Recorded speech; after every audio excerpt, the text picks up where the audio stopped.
All right, and welcome Jim too. Hello, Jim.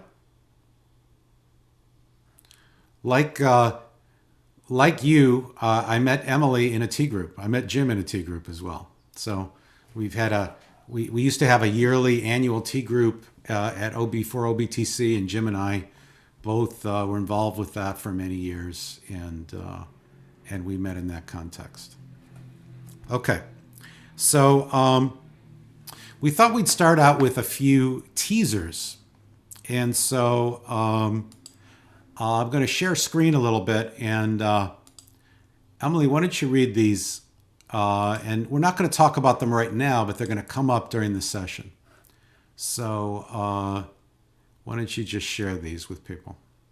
The student's perspective. So the first teaser is, so when you screen share for long periods of time, your students check out, read emails and have cereal, watch Netflix. Another one is when you give directions for breakout rooms, do your students remember them or follow them?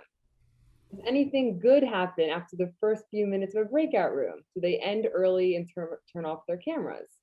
Have your presentation skills transferred to Zoom, the ones that you use in person before the pandemic? In projects, can students hold peers accountable when they don't really know each other from class? And is it really good use of class time to watch a video or film? So this list actually came out of a discussion that Emily and I had, and remember, she just graduated college and has had 2 years of Zoom, which is probably as much experience as anybody has with this, other than people who study full time online. And I asked her the question, what do some of your professors just not get? And these are some of the things that she was talking about. And these are formed in the way of questions, but we're gonna get into some of these. All right. And then there's the issue of cameras. So if you think about the social fabric of the classroom, the cameras are pretty important. So what happens when you're in a group and half the people don't have their cameras on? I've been in some sessions during the conference, and in some everybody has their cameras on, and in others maybe only a third of the people have their cameras on. So what happens? What is the social fabric like when people don't have their cameras on? So let's just talk about that for a moment. What's it like when people don't have their cameras on? Yeah, go ahead, just talk. Yeah. So in the fall semester, I was following the advice of people I read. Oh, don't make them turn their cameras on. They're stressed out and it shows their socioeconomic status. And it's not fair if you're living in a one-room house with 6 people, blah, blah, blah. And so I made that comment in an undergraduate class, and I rarely teach undergrads. And I said, listen, I would appreciate if you turned the cameras on, but I'm not going to make you, et cetera. And out of 30 or so students signed up for the class, 25 would be there, synchronous, and about 4 would turn on their videos. And it was Snoresville. It was like, I felt like one of the late night comedians who was broadcasting from their upstairs bedroom or whatever. And then with the MBA students, the next semester, I said, okay, again, my spiel, you have the option of turning off the video, blah, blah, blah. But here's the thing. We're talking about leadership. This is not a time to disengage. This is a time to take risks, to be courageous, and build network. You're learning more from one another collectively than you are from me. And anyway, so almost always their cameras were on. And occasionally, sometimes someone would go, oh, my kid just, I'm like, no, introduce us, try to make it more human. And they really appreciated that. And I had the feedback, not even at the end of the class, but mid-class. Thank you for making us turn our videos on. This is so much more engaging. I wish other professors would do that. Right. Data point. Yeah, Jim, what were you wanting to say? Yeah, I've really been out of it. I went on phased retirement 4 years ago, and so I taught one course a year for 3 years, and nothing during the pandemic because I was technically retired. It doesn't look like it with my work schedule, but technically I was. And it's almost like I don't understand the question. I'll put that strangely enough. Sure. I can't imagine teaching a course and not insisting that everybody's camera be on. I reviewed the forum. I did a lot of S training and landmark education work. I reviewed the forum a few years ago live, but then I did the advanced course on virtually, and then I did the SELP, Self-Expression Leadership Program, on virtually also. And the rule was you had to leave your camera on. And if I were teaching a course, I would say you don't get credit for a class if your camera's not on. I think it's just too important. And the temptation to float away, or maybe eat lunch, who knows, if the camera's not on. By the way, in those courses, they wouldn't let us eat. I think that was a mistake. They wouldn't let us eat. So I would say I don't want to struggle with that question in the sense that I don't want my students to be there and not be there. Sure. Comments on that? Well, Yeah. I'll add in that I think my strategy has definitely matched up with Suzanne's, that I've really emphasized to my classes, here are the reasons why it's so important to have cameras on, urge them to have cameras on, but not force them. And what I noticed is that yes, the majority do turn on the camera. We get a good we on a roll with that, and that's wonderful. But the ones that have their cameras off are my minority students. And that has really given me pause because on the one hand, I really understand it, to be able to sort of turn on the camera and be visually represented is a little bit of more of a hurdle if one feels like the odd person out. But they're still active vocally. So I have not experienced them being not involved in the class, just not visually there.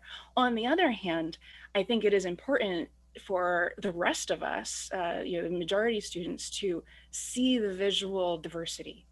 So I'm feeling real torn over that. I'm coming through really hard nosed in my mind. It's kind of like, would I let somebody sit in class with a box completely surrounding him or her head and foot? And we're all there, but there's a box sitting there. We don't know what's going on in it. Now, some schools, you may not have the choice. You may have to give them a choice, but I would really battle for it. Yeah. I want to go back to the classroom. I'm missing teaching. Yeah, it's a sticky issue, partly because, like Suzanne said, there are a lot of people advocating for making it choiceful and viewing the requirement as an invasion into the student space, and all kinds of sensitivity issues around economic status and who has good equipment and who doesn't, and so there's a lot of reasons why people said that you shouldn't require it. However, the result is terrible classes, I think. Like, I have one colleague, I won't name the name of who it is, but she's a good teacher, but she has almost her whole class with her camera off, and she's ready to jump out the window at the end of the term. She hates teaching, and she's somebody who loves teaching, and she refused to be demanding with the students, and waited until the middle of the semester to basically beg them to turn their cameras on, and then they wouldn't. Whereas what I did in my classes was to try to create a norm that the cameras are on, and if you need to have your camera off for whatever reason, please just let me know, and I'll be understanding. And then what I found is that students take responsibility. They'll say, oh, my computer isn't working today, or I've got other people in my house and I don't want to, it's not appropriate, or I'm not feeling well today. And I say, fine, but there's a dialogue about it. So I'm trying to create a sense of responsibility and a sense of honoring the space as something important. And then also I do something similar that Suzanne described, which is to say that, we're here to learn leadership, and part of leading is having a presence and getting over your shyness and learning to represent yourself and having a voice, and we're going to work on that. Dr. Linda, if I could just add, something that I found that Dr. London has done in his courses that none of my other professors have done is that when each of us come into the Zoom room for class, he says hello to each of us by name, like as we come in. And it kind of holds everybody accountable to be like listening, ready, camera on when they hop into the Zoom. So it kind of like we already start like ready for that because of these like introductions. And it also like creates like a form of a community, because then we really hear each other's names every day. We get used to each other. And I think it's really worked to make the classroom more camera on environment. Yeah, I started doing that early on, and one I found it put me at ease. But I went through and I said hello to each person, and I do it every single class. It doesn't really take that much time, and it becomes almost like ritualistic. Somebody shows up, and all of a sudden they're sort of announced to the class. So for example, good afternoon, Jason. Good afternoon, Michael. How are you?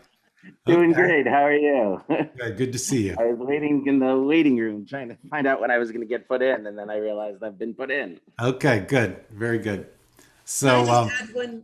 Oh, sorry. yeah, go ahead. Just a quick Thank you. funny comment. So I'm teaching an 8-week MBA negotiation course right now, and I rarely teach in the summer. And first of all, back to the camera, I also use, like leadership, the premise of the course, 93% of communication is not the words. We really need to see each other, and that kind of thing. But what was really interesting is we did the first 3 sessions synchronous online. And then we got into the classroom, and I wasn't as good with the names because in Zoom, the names are in the boxes. I was like, Ryan? Right. Jim, you want to say something? Yeah, as happens so frequently, Michael, I liked your answer better than mine, and your approach better than mine. And my authoritarian dictatorial statement, it was a little tough for me to hear myself. But what came up for me was it might be fun to start the class with an inquiry about how do we feel about having cameras off, and what do we as a class want to do about that? Sure. If somebody says, I'm a little bit embarrassed about my background, the kids are running around, whatever. Well, there's a background screen. I don't happen to have it on right now, but we can all. And people say, oh, I didn't know you could do that. It might be a fun way to start the class to decide what your norm is in the class for that dimension. I'd be surprised if you didn't get a lot of people saying everybody should have their camera on all the time. Or we all have 10 minutes we can grab a snack during and turn our camera off so you don't have to watch us chew. But we have to pay attention. Everybody gets 10 minutes or something. I think it's kind of like the prisoner's dilemma. If everybody wants to be a community, I'm in. It's kind of like saying, if this is going to be a loving environment, I want to participate in it. But if it's not going to be a loving environment, see you later. I want to distance myself as much as possible. And, I feel that in every environment I'm in. It's like, if this has the potential to be a life-giving environment where everybody's all in, I'm going to be 100% in. But if it isn't, I'm going to stick my toe in the water. And I think that's a very reasonable way to react. And that's why I think a big part of the early part of a course for me is giving hope. It's like people have to walk out of that first class with hope that this could be an environment that matters and that this could be a community. They have to smell that. They have to taste it. You got to do something that gives people just a whiff of that. And then people start to believe, and then they want to be part of it. And I think otherwise you get this contagion that works the other way. I think the contagion can work either way. So anyway, let's get into our metaphor of the social fabric. So firstly, it's a metaphor of the quality of the way community members interact together. So thinking of a fabric, a bunch of threads woven together, each individual member is a thread that weaves with other threads. Frequent and positive interactions create a strong fabric. You could put a lot of weight on that fabric and it would not break. If you have torn threads, if they're not woven together, if some threads are missing, if they're tentative, you put weight on it, it falls apart. So the fabric, one characteristic of it might be the strength. And then the relationships and the connections that people make with each other, not just with the professor, but also between the students, create the fabric. And that's happening during class time, outside of class, and even I think in the students' social lives. I remember, Emily, you said something to me about during Zoom that the interactions you were having were some of the only interactions you were having with people outside your family. You want to say something about that?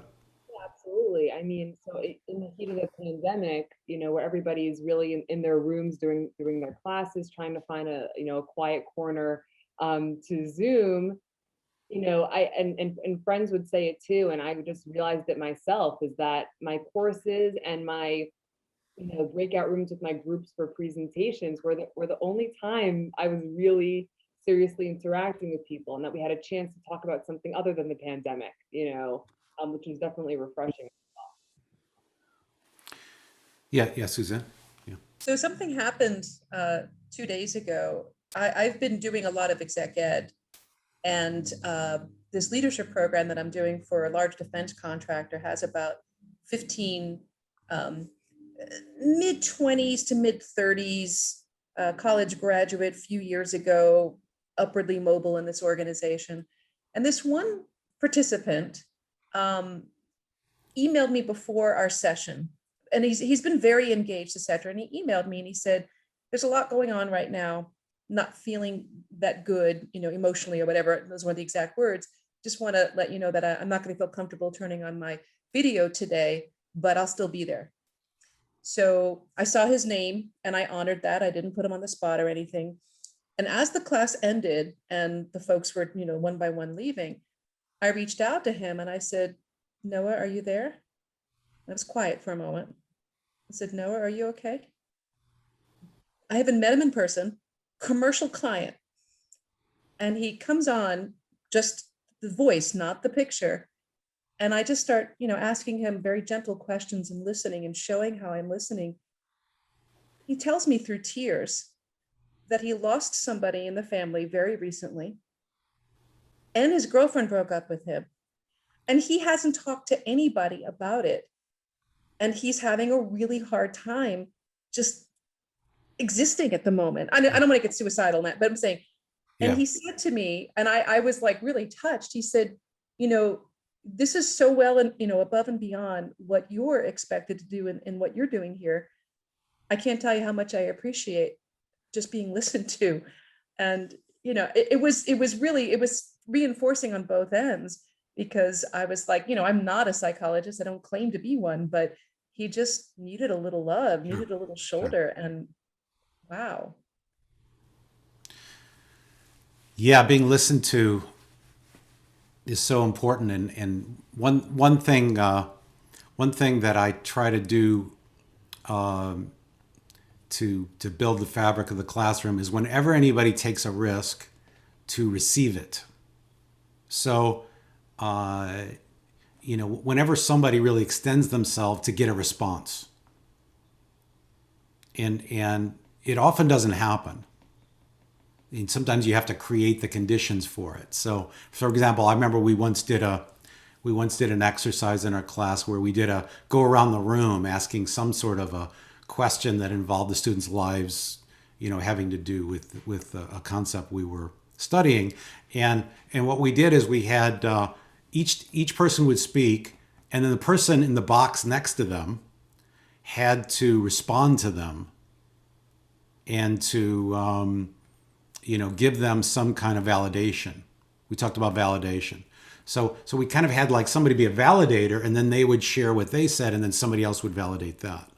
And so we went all around the room with people validating what each other said, and I think that helped it to become a norm in the class. We sort of forced it with the structure, but I think it's important to do as a facilitator in a class to really see when, if somebody just speaks, something factual, you don't necessarily need to receive it or to validate it, but to really notice when people take risks. So one of the things that, Natalie, do you want to say something? Throw out one other thing to pair with that, something that was actually suggested by my students recently, was for at the beginning of each class to open with an icebreaker that was really simple, that was just tell a joke. And by telling, and you get so many groaning jokes that, and we're all doing the groan and the laugh, and that's also a form of validation too. Sure. That's less difficult to engage in, and sort of helps stage that. That becomes kind of a ritual to start. Great. So one of the things that we're after when we think about the social fabric is some kind of emotional engagement. Now that might not be possible, in a math class or, in some classes, though I'm sure mathematicians have their own emotional life for their subject. But, in our subject matter, our subject matter affects our lives. And so, emotional engagement is the degree to which students value and connect with classroom activities and whether or not they believe those activities are relevant. And so I think really working toward that kind of emotional engagement is important. And I've been working with a co-teaching model where I co-teach with a different student every class. So Emily and I did a session together, an entire class session together last term, and there's a whole process that we go through of designing that together, delivering it together, debriefing it, having the students give feedback on it. And one thing that each, and I call people TAs, teaching apprentices, one thing that each one is trying to do is to create that emotional engagement with the topic. They want to, first they have to get emotionally engaged themselves, which in working with them, sometimes that's not an easy thing to get to. People can start out trying to create a class session and they outline the chapters and they outline the theories. And, I might say, well, where are you in this? What's your investment in this topic? Why do you care about this topic? How's this topic crucial to your life? Where's it showing up? And so firstly, the student has to find that in and of themselves. And then they also have to then figure out, how can I engage the class in this way? So at this point, we're way beyond having people have their cameras on. It's like, what can we do that's going to create emotional engagement and that's going to, make people feel this topic? All right, let's get on to our first subsection of the social fabric, and that is relationships. So let's talk about what is the relationship of students to each other in various kinds of classrooms. So, and Emily, by the way, did she interviewed a bunch of students about these questions as we go through it. So you're going to get to hear some of the data that she collected as well as her point of view. But let's talk about it amongst faculty first. What do you think your relationship of your students is to each other in your classroom and in other classrooms? Who are they to each other? That's a complicated thing. So much variation. I set things up very much team oriented, and I don't feel it would actually break down if it were done virtually. And so the students do two major things in the course. Throughout the course, they work in 6-person teams. They do almost everything, including exams.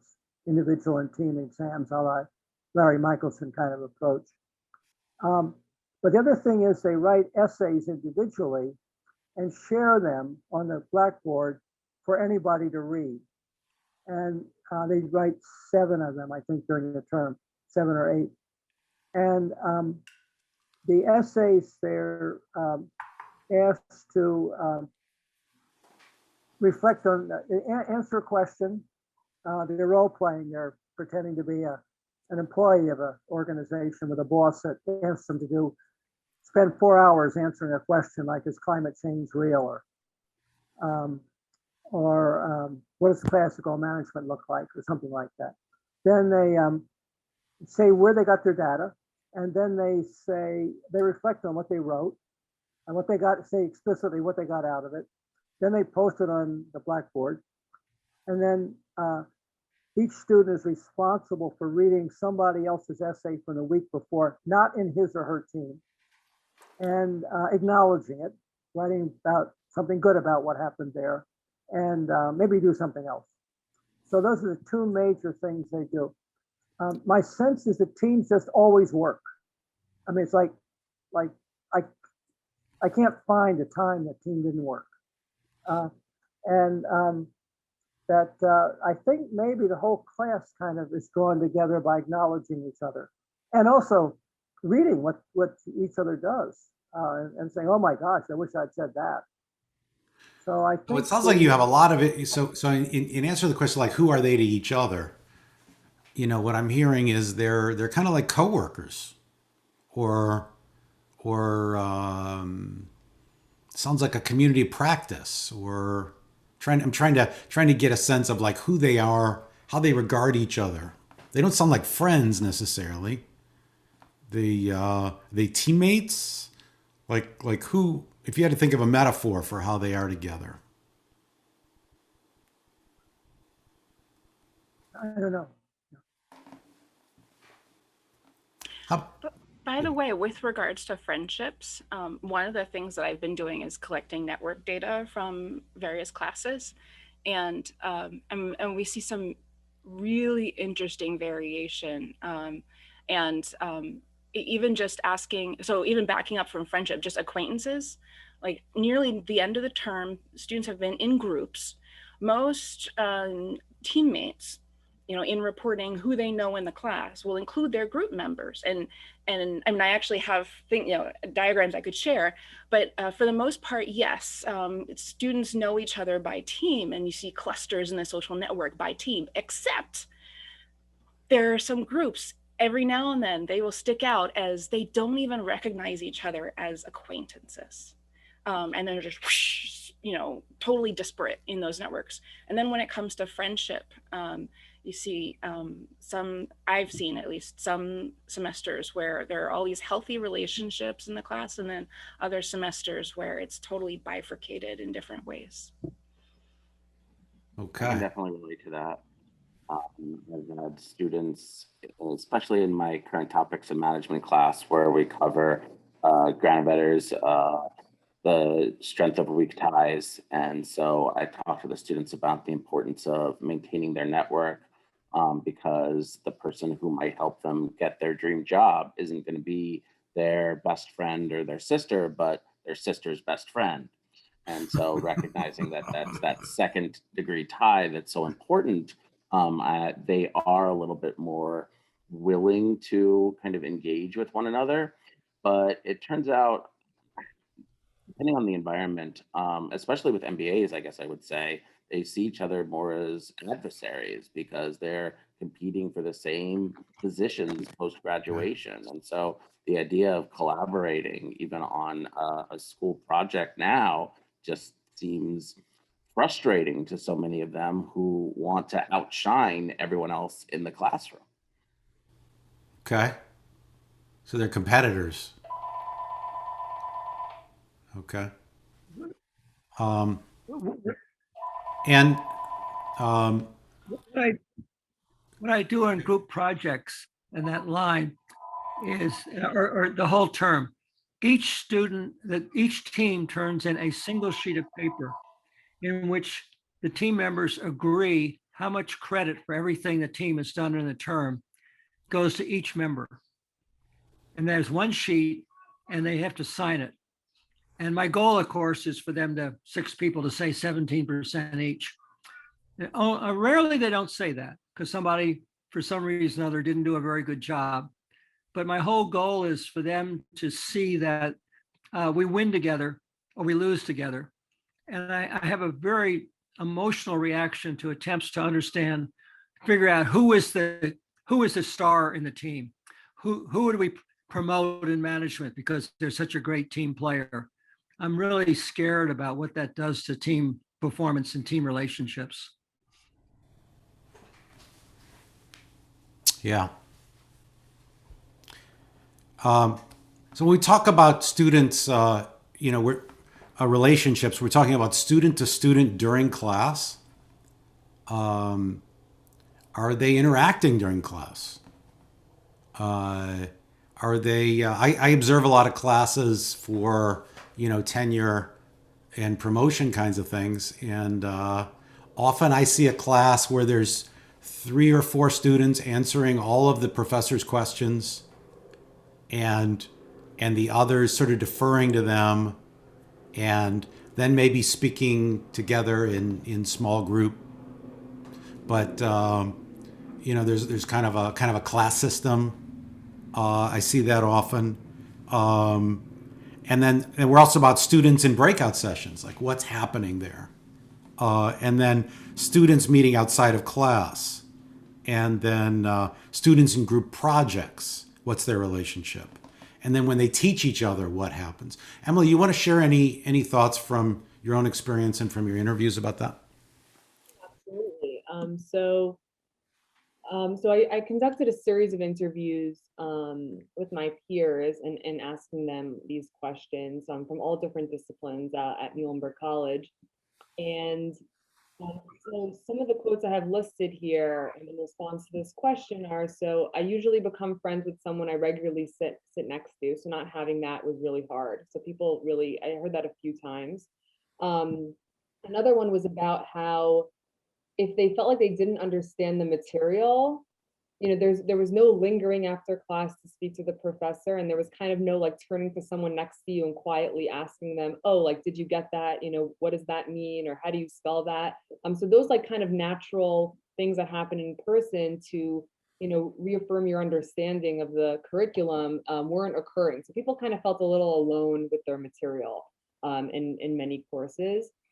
And I, just to tell you a funny story, there was a few members of my classes who I've only met through Zoom and through group projects. And there was one day I was studying in the library, and this gentleman who was in his 40s, he was completing his degree, and he was in our class. He came over to me and he introduced himself, and I was like, oh my God, like we were kind of looking at each other like we've never met before in person. And it was just this fascinating moment where so I stood up to say hello, and you can't tell right now, but I'm 5'9". I'm pretty tall for a woman's height. And this gentleman in my class was so short, so much shorter than I anticipated. And on Zoom, he had such broad shoulders. He looked like, maybe 6'4". And we kind of had this moment where we were laughing at each other because we have this relationship over Zoom, but the in-person relationship is just so different. And it's humorous in a lot of ways, but it also, there is this awkwardness of knowing someone virtually and then seeing them in person, and kind of, how do you collide those two worlds? And I'm not the only person who's had those experiences where, they walk down to class or a hybrid class and they see someone who they have purely a Zoom relationship with. And some people don't even know if they should say hello or not. It's kind of, strange. So it's like a segmented relationship. Okay. On student, Yeah. I seem to be talking all the time. I apologize. Right. On student to student relationship, in the very first class on a flip chart sheet, each student writes out, finishes the sentence, this course will be a complete success for me when. We post it and walk around the class talking about it. And people are invited to put their initials on somebody else's sheet if they have something to offer in that domain. Nice. And then either a third or a half way through the class, we do it again. And at the end of the term, we do it again. And I set the rule in my advanced courses, I do that in my core course also. But my advanced course, I set the rule that we're not done until everybody's successful. And so as soon as you've gotten your money's worth out of this course, you don't need anything else to feel it was been a success. Then your job is to turn to your sub team right away and bring them across the river. And then when your team's done, your team's responsibility is to bring everybody else across the river. So the course is a success for everybody. I think it works pretty well. It's fun. Well, you're trying to share a vision that you have and an attitude that you have, and hoping that they take it on. You know, Jason, you've described your class as seeing each other as competitors and as perhaps impediments to success in some cases. I stuck on competition. So if Jason could imprint that value on his class, he would be doing something amazing. But it's certainly an open question as the architect of the social fabric. How much can you really influence how people are viewing this thing that they're doing? Like, how much can your vision of it actually, be imprinted on them? Yeah, Natalie, I you have a want to say tip something? for that. I experimented with this earlier this spring, and I found it to work pretty decently. And that's to build parts of the instructions, like during class, various classes, as requiring students to provide appreciative feedback to fellow students, and the key word here is appreciative. Okay.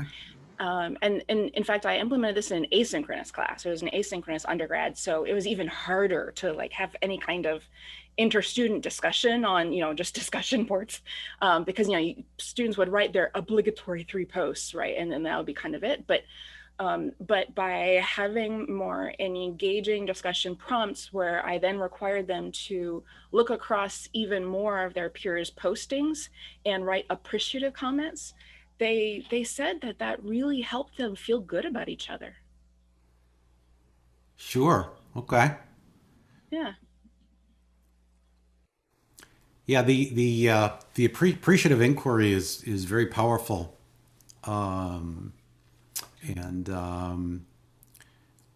We did a project in my OB class where we had people do an appreciative inquiry around their own sustainability during COVID,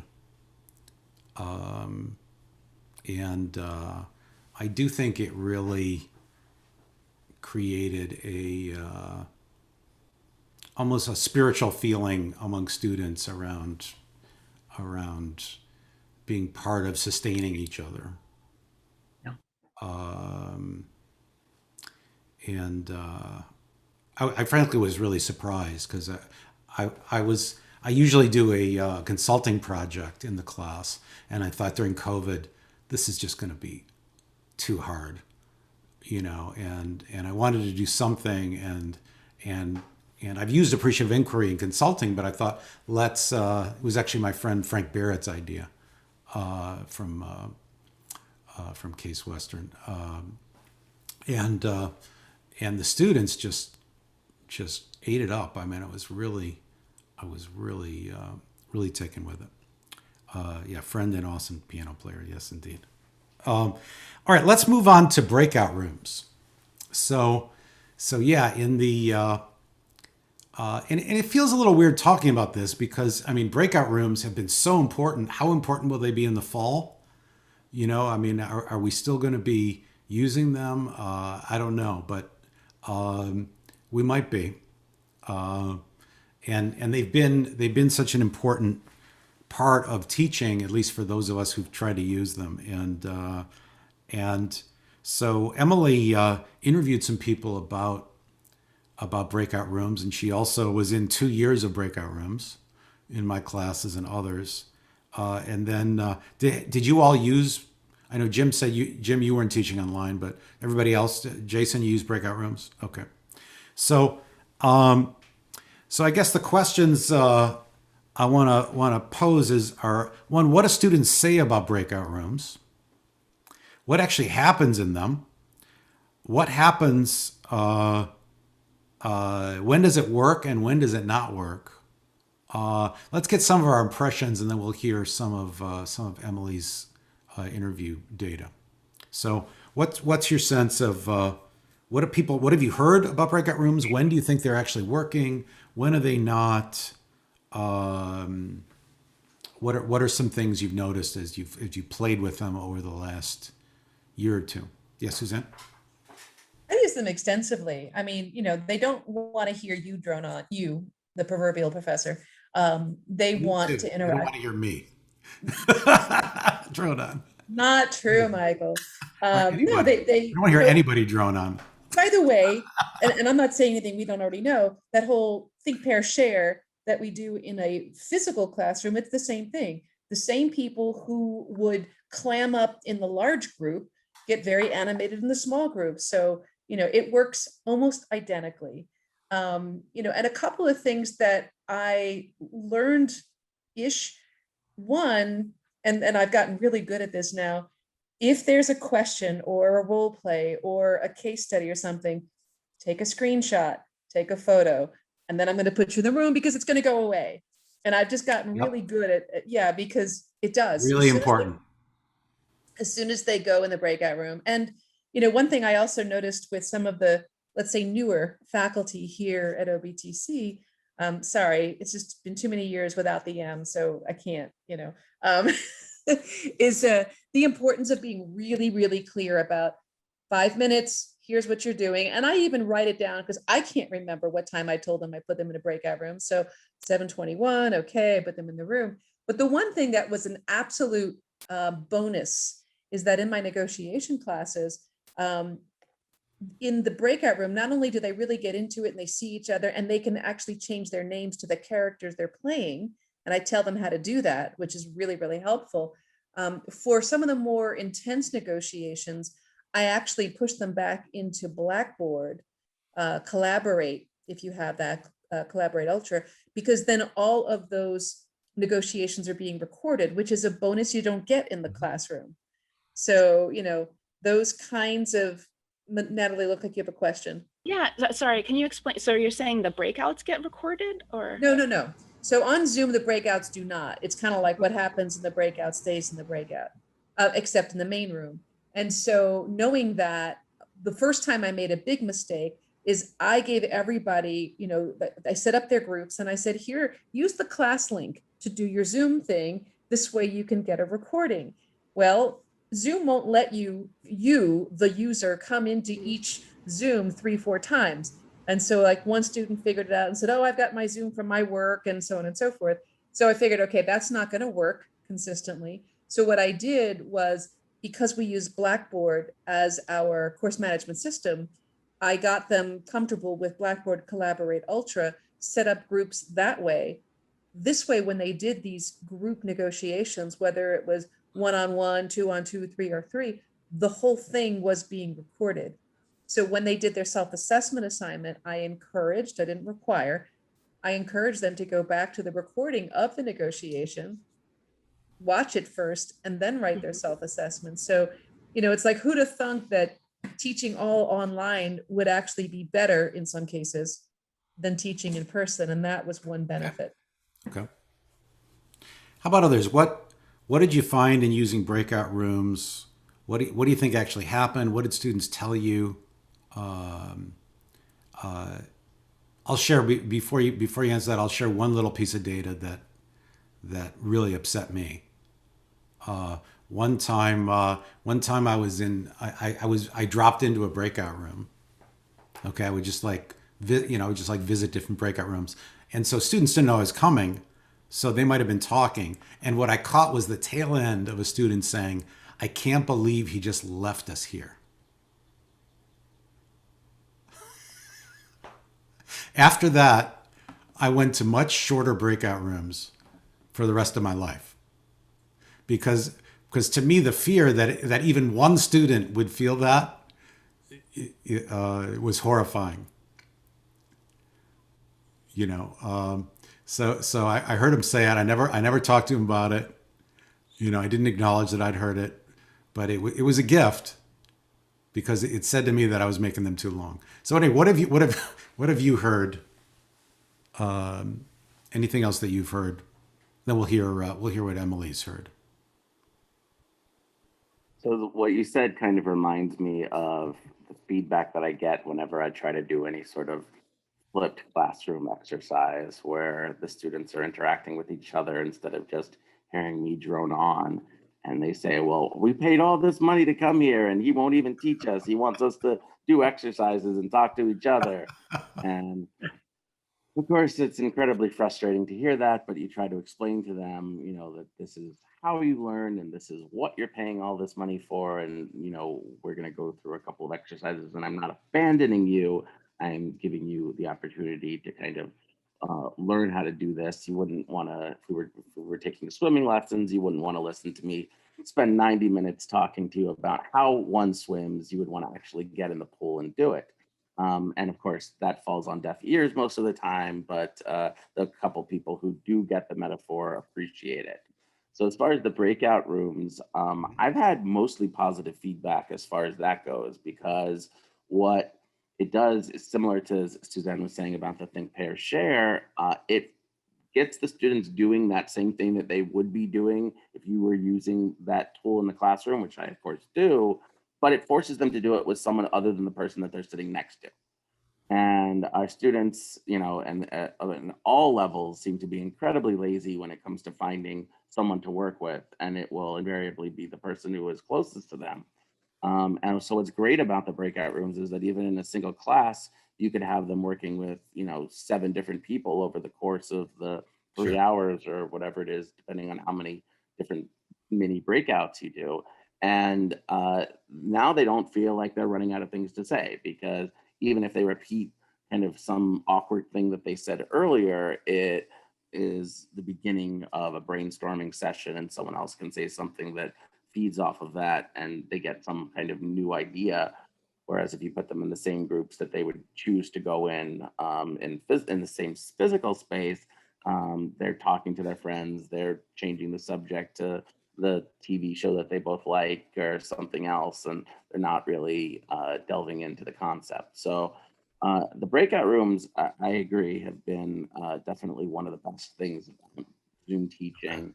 I will add, to go along with, again, what Suzanne was saying about recording, if anybody uses iDecision games, which I strongly recommend, it's great for teaching anything that involves activities that you assign roles to students for. It was originally conceived of for negotiation, but they have a ton of OB and strategy and supply chain activities that are great as well. And they will automatically record each little breakout session that you have there, which is fantastic because then you have one repository where you can watch all of the different breakout groups and what they were doing. If you wanted to see how they performed, if they were doing a role play, or even if you just want to make sure students were staying on topic. So I find that to be particularly invaluable. Oh, great. I haven't heard of this. Do you have their website handy? You could plop in the chat. Yeah, thank you. Thank you. Emily, tell us what your interviews said about this, about breakout rooms, and also some about your experience. Yeah, so most of the data was that I collected was towards the negative side, but overall, and I think right after this, we're going to kind of go through like what makes, you know, what we found that makes a good breakout room. So just some data for all of you. So one quote was, "I often found myself having to step into a professor role in the breakout room that I didn't want to do." And this was kind of in context of, you know, you're thrown into the breakout room with a few of your peers. You know, at Muhlenberg, you more or less recognize everybody. It's such a small school. And and having to like be the one to start the conversation, because sometimes people will just wait around, because it's very easy to go totally silent over Zoom. Like you're not really held with the, with the same accountability as you are, in class, where you notice who's not talking. Zoom, it doesn't, in my experience, you don't really notice it as much, who doesn't participate. And the person that told me this was just talking about how they're always feeling like they have to, be the one reporting back, to the main room. They feel like they're the one that has to start the conversation, because I've been in breakout rooms where if I hadn't said anything, we would have sat there in silence, and everyone was very happy to just, lie or make something up when we went back to the main session. Another piece of data, which was interesting, is so without stating the goal or structure, it was super awkward to be thrown into a one-on-one session with someone. What works well is having the questions listed in the chat, as Suzanne mentioned, or to have a screenshot of it, to guide the breakout room, which forces everyone in the room to talk. It's easy to not say anything unless spoken to in the virtual classroom. It's easier to lay low virtually if you want to. Coming out of the breakout room and having to report on what other people said is a good way to help one another listen to what was said in the breakout room, because you're going to be called on. So we've often had that in Dr. London's classes, where we're responsible to report back about what the other person said once we go to the main session. So then you're listening, you're going to be called on, and it works, because then your peers really hear you, and they're also being held accountable for their work. Another one is the worst breakout rooms when others are muted and the camera is off. It is very isolating, because you know that the professor is going to ask your group what was spoken about, and all of a sudden you gain this responsibility for the group to share something when nothing is actually being discussed in the breakout room. So I kind of mentioned this earlier. There are times where I was jealous of other sessions, because when they were sharing with the class, it was clear that they were in an engaged group as opposed to my group. And it was a good and successful breakout room when I learned something new about my peer. Prompts relating to one's upbringing or why you are the way you are today, I found those to be most interesting. So I heard that a few times as well. People like to learn about each other in these breakout rooms. And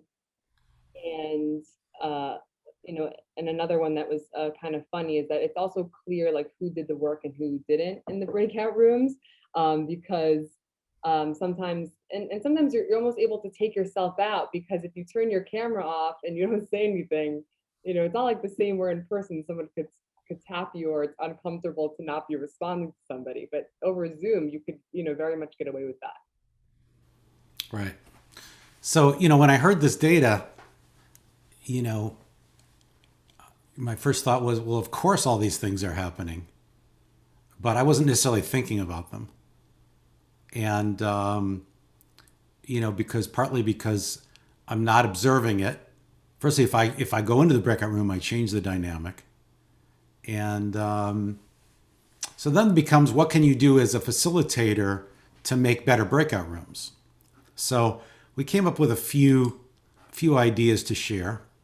Let's take a look at them. So let me see here. Where are we?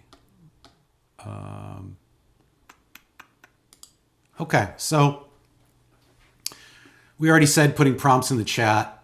That's something, it took me about 3 months to learn this, because students would come back and say, oh, I forgot, or they would have answered the wrong question or whatnot. So, and then I learned that it wasn't a good idea to try to copy it out of my PowerPoint, because that took too much time. So I learned that I need to have a text document with all the prompts in it, so I can quickly copy and paste and not have people sitting around.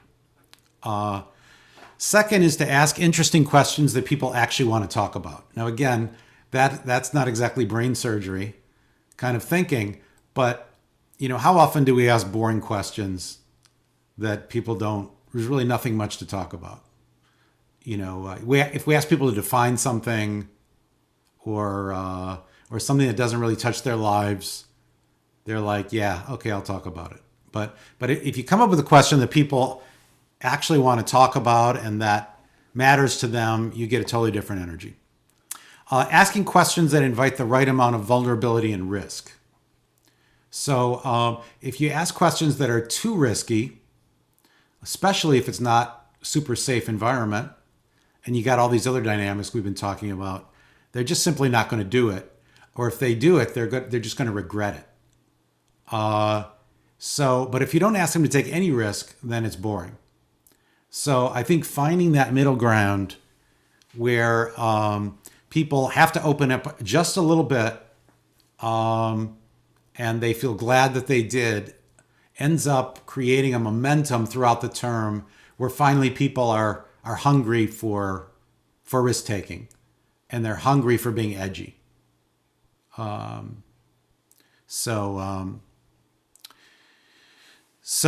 certainly happened for Emily when she was in my leadership class, because when she did her TA session, she came up with the edgiest TA session she could think of for the class, and asked them all to do deep sharing with each other, which would have flopped earlier in the term, but by the end, people were willing to do it. Telling people how long the breakout rooms are, and then also keeping them short. I often have breakout rooms of like 3-4 minutes. So you don't have to leave people there for 15 minutes. A quick check-in actually stirs things up and creates a lot of energy. And then having a very pointed report out question also is helpful. And I'm very sensitive to report outs too, because I can't tell you how many classes I've been in as a student and as a teacher where the report outs get really boring. People are reiterating what's already been said, and it just kind of feels like people aren't adding anything fresh or new. And since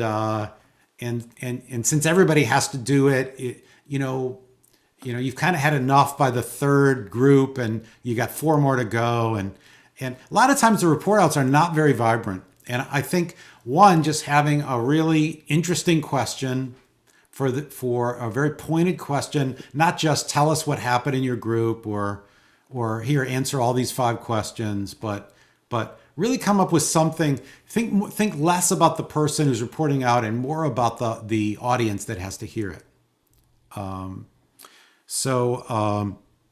Okay. Any thoughts on the tips for breakout rooms before we go on? Depending on how important you actually consider the reporting of the breakout room to be, what I've done that I think works a little bit better for me at least is to just set up a shared Google Doc. And then you have the different groups kind of writing their findings in that document, and they become less likely to repeat something that another group has already written there. So you do miss out on some of that, encouraging the quiet student to speak up at the end of the breakout session, but you get this repository of all the information that all the different groups came up with. And now they even have kind of a study sheet that they can use for whatever the next Sure. Okay. So alternatives, kind of like BATNA, alternatives to breakout rooms to reporting out. I like your list a lot. I think I agree with all of it. Oops, did I? No, I didn't mute. But what occurred to me that never occurred to me before was it might be fun to videotape a 3 or 4 minute breakout, successful one, and show it. What I do fairly early in the term is I do the survival exercise, the classic one, and use the 7 guidelines for synergistic decision making from old Psych Today article. And I also teach nominal group technique, and I'm a very strong believer in round robin paging in groups. And it occurred to me if I were going to teach this again, I think I might videotape a couple of teams that really do it right, and show the whole class how you can have magic in 3 or 4 minutes if you listen to each other and take turns, and nobody dominates and everybody participates. So I think your list is very good. I like it. I like that idea of showing them what it could look like. All right. I think next I want to go to one very specific exercise that we've done in in my classes that's about debriefing that seem to be getting a lot of miles from. And what I'm debriefing is something specific to my class, but you could also use the same idea with other classes. And so, I already mentioned to you that students each pair up with me and teach a class. In some classes, I use pairs, and in other cases, I have the students do it alone. And so they're TAs. We prepare the session. We, I tend to have at least 3 meetings with each student or pair of students prior to the session where we create it together. And then we do the session, and it's an entire hour and 15-minute class. They have to present certain articles. They have to read additional articles. They have to come up with exercises that are going to engage the class. They in some cases do role plays. They want to engage the class, and we also paint it as an intervention into building the culture of the class. All right, so now the thing is done, and the first thing that we do is, and you could really do this with any student presentation, even if you didn't want to get into this kind of collaborating with students, is I have the whole class write them feedback. So I'm going to show you the form that I use firstly for that. And let's see if I have it up here. Okay, let me just, here's another thing about facilitating is figure out what's on your screen so that this doesn't happen. So you're not searching for screens. Hold on a second here. 1 second. Okay. Here we go. Okay. Good example of the kind of lag that happens in my class on occasion that I would like to get rid of. So this is the Google form that I use. And so the questions are, what stood out the most about class today? What specific moment or lesson was most useful, powerful, or memorable for you? What did you get out of the session that matters to you? Second question, what do you want to acknowledge the TA for? What do you think was most effective, creative, or engaging aspect of their work? Please share comments about the design, the presentation, and the way they engage with the class. And then lastly, please share some comments that might help. In this case, it was Emily, but whoever the TA's name is, to improve in the future. What would you like to encourage him or her or them to work on? Okay, so create this Google form. In this case, as you can see, I had 14 responses. So then after the session, I set up a debrief time with each student, and we go through the feedback together. So we're just going to take a couple minutes. I'm going to show you what the beginning of that looks like by reenacting what happened with Emily after her session. So let's just, hi Emily, how you doing? Good. All right. So this is our debrief. And to get started, I'd like to hear what's one thing you liked about how your session went and what's one thing you would do differently. Sure. So one thing I liked about my session, and just to give everyone a little background, so I was the last session of the semester, which was intentional, and it was kind of analyzing the social fabric of our class and how it's grown and been built over the course of the semester. And what I really thought was successful in my presentation was that I went around the room and had everybody answer the question, what's something you wish you would have said in the moment and why didn't you? At any point in class, because a lot of the sessions, and a lot of the breakout rooms, you would really learn a lot about each other. And through this experience, it was one of the first TA sessions of the semester, and this other woman in my class kind of stumbled upon her words in the middle of her presentation. And it was very, She actually shed some tears, yeah, which not everybody saw, but she was it was in the middle of a class exercise where she had to speak to the whole Zoom room, and she has stage fright, and she teared up and said, "I can't go on." yeah. So this was a major thing that happened early in the class that really could have very negatively affected this learning environment. So so and Emily, continue. Yeah. It happened about, the first 2 weeks of class. We're all, getting used to this space with each other. And she froze, she teared up, and she kind of didn't continue. She just had this moment, and the class kind of carried on afterwards without her.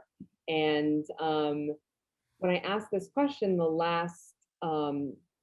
during our last session in May, I kind of took it as a time to start, and I said, to this girl, I said, I just want to let you know that, when that happened, so many months ago already, I kept kicking myself that I never like went out of my way to say something to you about it, because it was so hard for me to watch, but yet, I didn't do anything about it. And what was also difficult, as I realized with the virtual environment, is that I didn't have her phone number.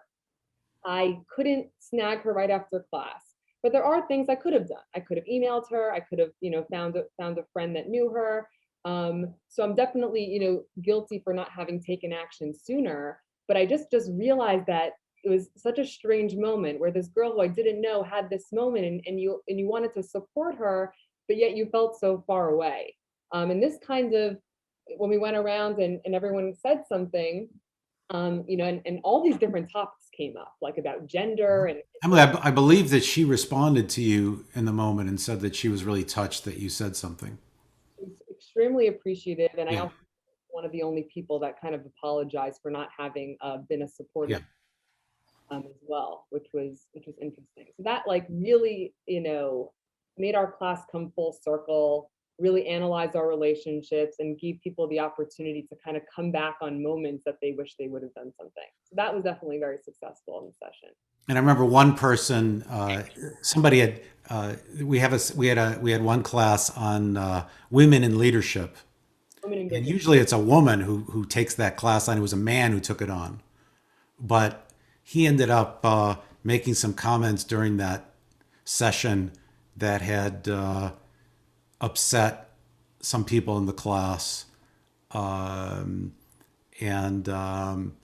nobody said anything at the time, but took that time in Emily's session to bring it back and to say that that felt unfinished for them, and brought it up, and we ended up talking about it. So it was a gutsy question to ask. What's something you didn't say and wish you had? And I think that if I had asked that question, people would not have stepped up in the way that since it was a classmate who asked that question, it was a totally different environment than if I had asked that question. Okay. So anyway, so that's the thing you liked that happened, and what's something that you wish you would have? We're still doing a debrief. So what's something that you wish you would have done differently? Yeah, something I wish I What would would you do different? Yeah. I was a little, I came into the session when Dr. London and I were designing it together. I came in knowing that this was a risky session. And if that people didn't meet me halfway with these questions, it would be very uneventful and boring, and just me talking about, things that I find interesting. The engagement was definitely high, and I think I just had to put a lot of pressure on myself for this presentation, as it was like my third or fourth TA session with Dr. London. It was my last one. And I kind of just wanted everybody to rise to the occasion. And a lot of people did. But there were still people that I had wished, gave me a little bit more. And I think, through this experience, you learn that like different people just take to things differently. And sometimes you don't know what will pull some people in on one day and just won't engage them on others. Okay. So that was difficult in navigating. All right, so let's take a look at just a few of the comments that people wrote. We won't go through the whole thing, but just so you get a sense of the kind of environment, kind of social fabric that you can create through an exercise like this. So, Emily, why don't you read out some of the comments on what stood out the most about class today? Sure. So what stood out most about class today? What specific moment or lesson was most useful, powerful, or memorable to you? And what did you get out of the session that matters to you? So one person said, I love the polls, super vulnerable, but very much needed. I'm glad people were able to speak their minds. I could explain the polls in a second. I loved your take on this TA. The beginning activity was so fun and I thought it was a great idea. Class was amazing today. You were kind and in a way forced people to speak up and step out of their comfort zone. I promise I didn't write these about myself. You want me to read more, Dr. Linden? No, I think that's good. That's good. Okay.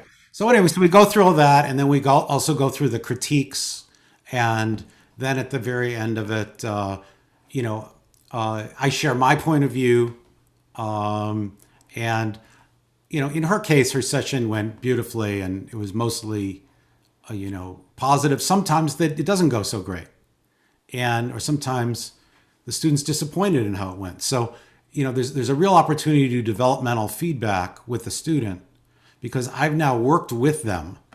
I've been a collaborator with them, and it might even not be about the session. It could be, it was really hard to set up a meeting with you. It took twice as long as it usually takes me. Or it could be around, how they found their leadership voice, or it could be anything. All right. So the last thing we want to do, we've got a few minutes left in our session, is we want to do a debrief of of a course that you taught in the last year. And I'd like you to get into pairs for this, for at least a few minutes, and let's look at the debrief questions. So actually, I don't need this. I can just put this in the chat. Okay, so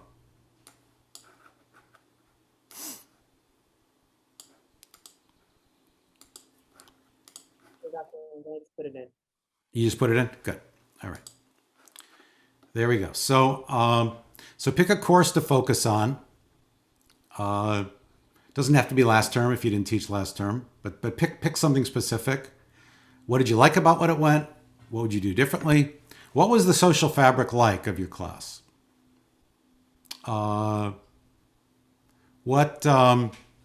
were the relationships like? How would you like it to be different? What did you like about it? Okay. So we're going to spend about 5 minutes in the pairs, and go ahead and do a debrief and switch roles as well. Is everybody clear? Okay, good.